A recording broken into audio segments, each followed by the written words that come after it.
I say I'd like to thank our President Jose for inviting me to be the chief guest on this occasion of the Charter Night. I'm really privileged to be a part of such a wonderful and proud club.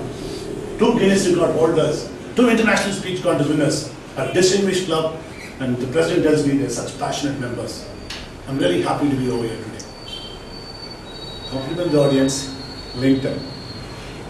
There are other methods where you can use your hand, use your voice.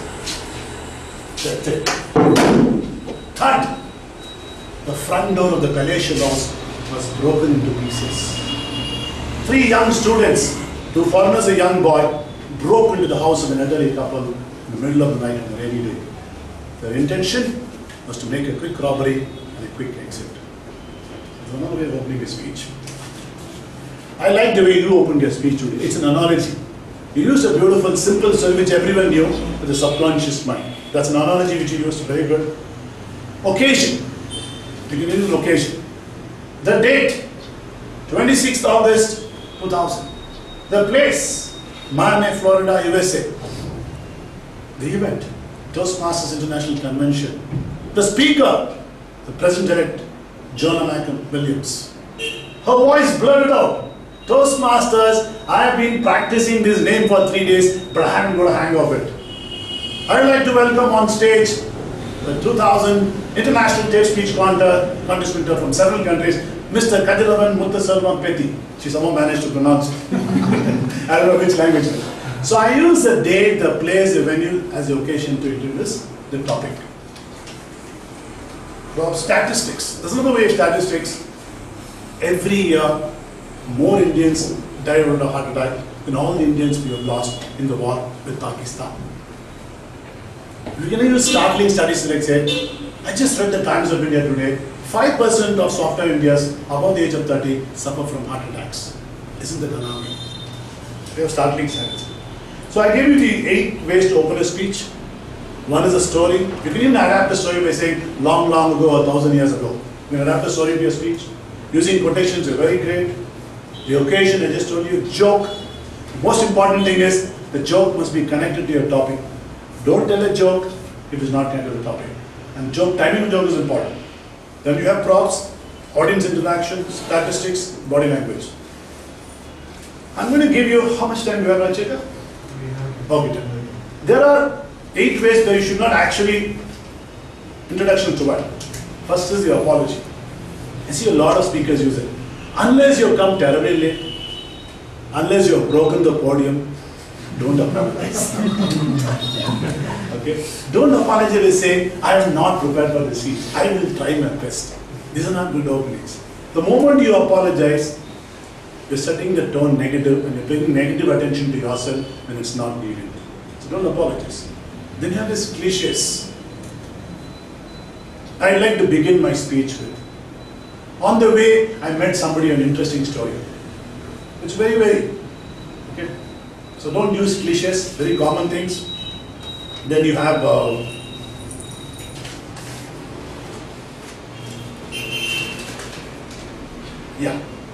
bait and wait.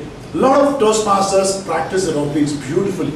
A great opening, build a great rapport. Okay. Fantastic voice modulation, body language. The whole audience sits up, smiles. Wow! You're baited, and they keep baiting and waiting for a great speech to happen. It just fizzles out like a damn backup. If you're preparing for a speech, prepare for the entire speech, not only the opening of a great speech. Uncandid joke or a song, just forget about it. Any jargons, don't use hyphen language, audience will not understand that. There's someone called the unlicensed hypnotist. Someone walks up slowly, okay, talks softly, monotonous voice, lot of pauses, and then he looks up. There's nobody there, audience is already there. There's another person called the prop. The master of ceremony announces his name, the audience claps up, he walks up slowly, gets up, picks up his notes, climbs up the stage, shovels all his paper, handles the microphone, puts his glasses, drinks a glass of water. Everybody is now. These are the real life situations. Then you have the traveler. These are speakers who travel from place to place. And they want to connect with the audience. My dear friends, it's fantastic to be in Bangalore. I heard Bangalore is a great place. I went to Vidhan Sauda, I went to NTR. Such wonderful people, beautiful cars. And we know the problems in Bangalore, right? And the audience is saying, boss, why don't you start your speech? We know you have for Bangalore. It's not genuine. That's important. And then you have the ignorant person. There are some times when you're prepared for a great speech, something happens outside the auditorium. Something sad happens. Okay? And which is not related to your own speech. Maybe yesterday, today, or morning. And that's the time when you have to be sensitive. You can't start with a great speech and go on. You've got to understand the sentiments of the people and adapt. I was in Sri Lanka just after the tsunami. And I was supposed to give a keynote address. Tsunami just happened about 10 days before. I had to address the issue of the audience, which is tsunami, before even getting into my speech. Otherwise it would be irrelevant. We need to understand that human beings are not ostriches. We have feelings and they don't hide our heads under the sand of mind. So this is the ways, good ways to start a speech, okay, and great ways not to start a speech. And if you have any questions, I'd like to take them.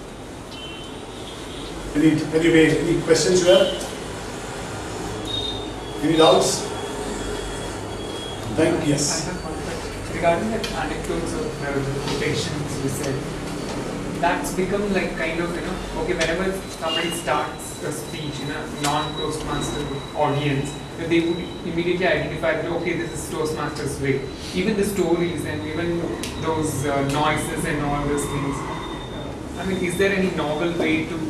Yeah, there are so many novel ways of starting a speech. If you looked, one particular speech, I bought a siren and I on it. The siren just went boom, boom, boom, boom. The audience said, what's wrong?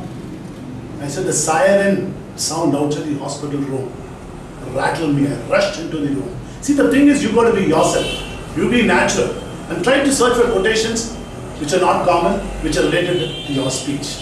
It's not necessary you have to start with a speech. You can start by interacting with the audience. You can start by asking a rhetorical question. There are 25, 30 ways of opening a speech. You don't repeat them. You maintain your style. You don't worry about it. People, branding as a Toastmaster is okay as long as the audience are comfortable. And you are comfortable with what you're delivering. You're not going to copy somebody, you're okay. If you do not possess my body language, if I don't have a voice modulation, please don't copy me. You stick to your style. That is it. You can't say a huge circle, a beautiful lady. Thank you, sir. Wonderful. Back to you.